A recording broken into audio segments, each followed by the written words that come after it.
Your local tip is a great source of recyclable items.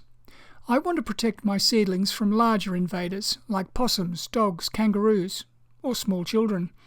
Zip ties work well with the appropriately sized shelves to make this framework, or with different layouts depending on the size of the container.